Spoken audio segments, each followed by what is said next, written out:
Arsenal mo'atee garaagarummaa qabxii Manchester City wajjin qabu bal'isee ture. Kanaafuu Manchester Cityn kana dhagayeeti kan inni dirree seenee amma Arsenal qabxii 80 Manchester Cityn 79 qabu. Cityn tapha qixxeessu tokko harkaa qaba. Nottingham Forest tapha kana irratti jalqaba taphaa fi boqonnaa booda immoo guutummaa boqonnaa booda sochii taphaa bayeessa yaa'insi taphaa isaa miidhaguu akkasumas immoo carraawwan goolii hedduu danuu kan itti uume ture. Garuu tapha kana Manchester Cityn injifateera yennus Manchester Cityn salphaatti miti kan inni mo'ate yookaan kana dura taphattoota garee faallaa guutummaan guutuutti caalee yaaliiwwanii danuu taasisee goolii hedduu galchee akkatti moosanaatti hin turre kan inni mo'e. Kunis ta'e garuu qabxii 3 milkeeffateera.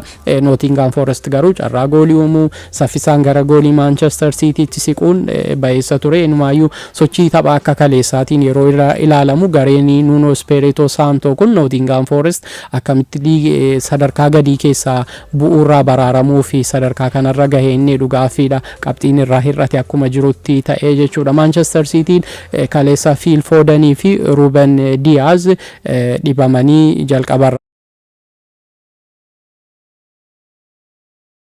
taphataa Nottingham Forest Willy Boly wajjin walitti bu'ee ceekuu isaarra miidhamni isa mudatee ture. Achi boqonnaa hin deebine Stefano Ortegaadha deebi'ee karra isaanii eegaa fi kan ture. Tarii miidhamni kun hagamisa tursa inni jedhu gaaffiidhaan bawwanaa hin beekamu yaada jedhudha. Kan Pep Guardiolaanis taphaan booda kan yaada kenne. Kevin De Bruyne kaleessa kubbaawwan goolii ta'an lamaan taphataa mijeessee kenne lammiin Belgium kun jechuudha. Bara dorgommii kana taphoota hundaan kubbaawwan goolii ta'an kallattiidhaan inni kennee fi taphattoonni gara gooliitti jijjiiran 14ffaa isaatiin inni kaleessa hagamii ogeessi sarara gidduu kun Manchester City utubaa akka inni jiru kan agarsiisudha. Nottingham Forest Luton Towniin qabxii tokkoon qofa kan inni caalee sadarkaa 17ffaa irra taa'ee jiru.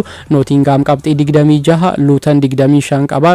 Luton dheengadda gaafa sanbataa jechuudha mo'amuu isaatii wajjin wal qabatee achuma taa'eera. Taphoota 15 darban keessaa 2 qofa kan mo'ate Nottingham Forest. Taphoota 24 darban keessaa immoo tokko qofaan goolii otoo hin keessummeessin kan bahee. Gareen kun egaa bu'uuraa of baraaruuf amma taphoota 3 hafaniin ga'umsi inni mul'isu ni eegama. Tapha biraa sana dura taphatameen darbii kaaba Londoniin Tottenham dirree isaa irratti Arsenal keessummeesse. Arsenal goolii 3-2 mo'ateera. Fuula 2 qaba ture. Taphni Arsenal jechuun dandeenya boqonnaa dura baay'ee adda kan ture. Boqonnaa booda immoo dogoggoroota taphataan isaa uumeenis dabalame yaaddoo keessa kan itti galee ture. Arsenal jalqabbii saffisaa ta'een tapha kana mo'ee bahe jechuun dandeenya. Goolii 3 galche boqonnaa dura.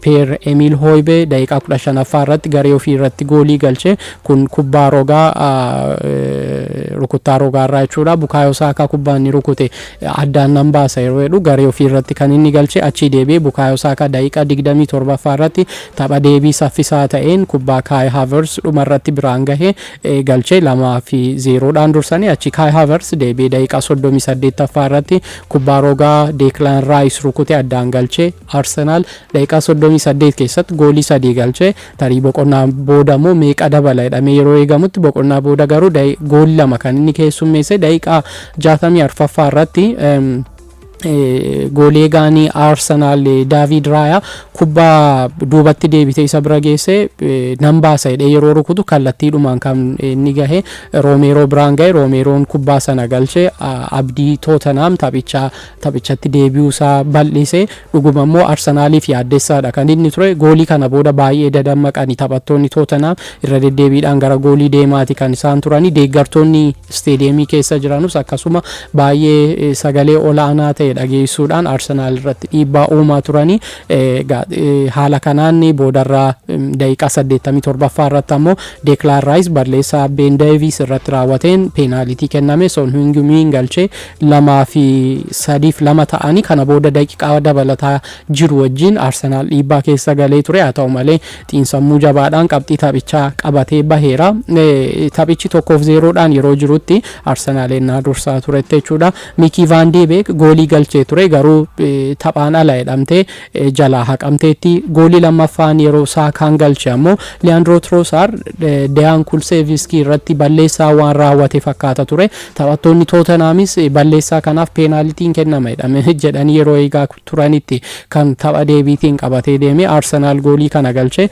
Tottenham Hotspurs kubbaa dhaabbatan irraa galu kaleessa goolii lama kan inni keessummeesse kana ittisuu irratti rakkoo qaba. Akkuma West Ham wajjin wal fakkaata mala kanaani Arsenal marsaa lammaffaa bara dorgommii kanaatiin taphoota saffisaan eegaluun sira jalqabarra kan kaase saffisaan eegalee tapha kana Arsenal kan mo'e kan jennee fi bara dorgommii kana daqiiqaa 15 jalqabaa keessa goolii 12 morkattoota isaa irratti galcheera kan kaleessaa Hooybee garee ofii irratti galche dabalatee jechuudha. Premier Leaguein hamma Arsenal daqiiqaawwan jalqabaa 15 keessatti goolii danuu kilabni galchee hin jiru. Isa taanee kan jiru Tottenham 10 kan inni galche.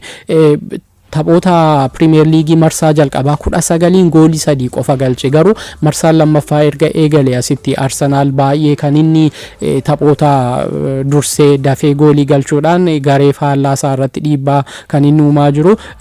Taphoota marsaa jalqabaa 19 irratti goolii 3 qofa galche daqiiqaa 15 jalqabaa irratti. Ergasii garuu goolii hafan 9 kan inni galche. Haala kanaan egaa Arsenal dursee goolii galchuudhaan carraawwan inni uumuus akkasuma mala haaraa inni qabatee dhiyaatedha kan inni fakkaatu. Kubbaawwan dhaabbatan irraa kana jechuun peenaalitii ta'uu danda'a, rukuttaa adabbii yookaan rukuttaa rogaarraa walumaa gala kubbaa dhaabbatan irraa Arsenal goolii 21 bara dorgommii kana kan inni galche.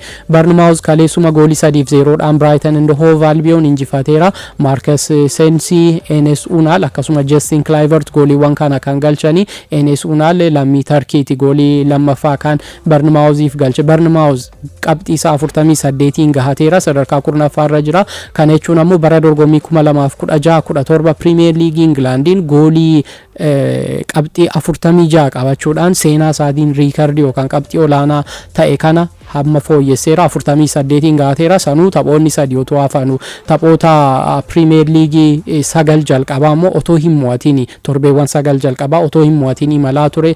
Boodarraa hooggantoonni kilabichaa Gaarii Ooneel geggeessanii Iraoolaa Andoonii Iraoolaa jechuudha lammii Speen qacaranii yeroo isa qacaran ammoo akkamitti jedhamaa ture. Sababni isaa ammoo muuxannoo Premier League keessatti leenjisuu hin qabu jedhamaa ture. Namni kuni amma kilabichi seenaa isaatiin riikardii olaanaadhaan qabxii olaanaa ta'in akka xumuru deeggaraa jira. Brighton 12ffaa irra jira. Sanbataa qabxiiwwan taphoota galmaa qabxii taphoota galmaanii qofa isin biraan ga'uuf West Ham United Liverpool wajjin 2-2 bahee Liverpool abdiin waancaa fi morkachuu isaa jalaa fashalaa'eera. Robertsonii fi Areola garee ofii irratti ture kan galchanii. Manchester United 1-1 Burnley wajjin bahee Antoniin goolii Manchester taphataa galcheedha.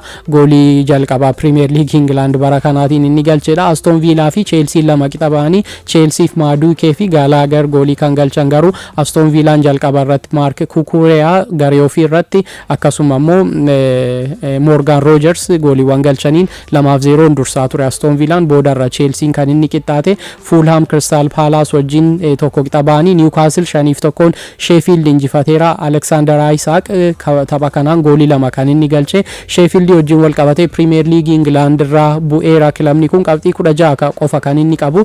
Yeroo hedduu Premier League England irraa gara Championship'itti bu'uunis sadarkaa arfaffaa irra jira. Yeroo baay'ee Premier League irraa gara Championship'itti bu'u Birmingham City fi Leicester Cityin dursu si'a 12 bu'anii deebi'aniiru. Achi West Bromii fi Bolton si'a 11 bu'anii deebi'aniiru. Boltonis West Bromis amma achi fagaataniit kan isaan jiranu. Sadarkaa sadaffaa irra kan jiru Manchester Cityidha. Manchester Cityin seenaa isaatiin Premier League England irraa si'a 10 bu'ee deebi'eera. Amma garuu liigichaan waancaa isaa si'a arfaffaaf walitti aansee injifachuuf kan inni morkachaa jiru Sheffield Wednesday fi Sheffield United kanneen gadda bu'e ammoo si'a 9 bu'aniiru. Liigichaan Wolves 2-1 Luton injifate, Everton 1-0 Brentford injifate, qabxii 36 argatee liigicha keessa turuu isaa mirkaneeffateera. Qabxii 8 irraa hir'achuu isaa kan yaadannudha. Kilabni kun walumaa gala jalqaba 10 achi deebisanii 6tti galchanii fi deebisanii qabxiin 2 daabuunsaa kan yaadannudha jalaa hir'achuunsaa. Amma kilabichi liigicha keessa turuu mirkaneeffateera.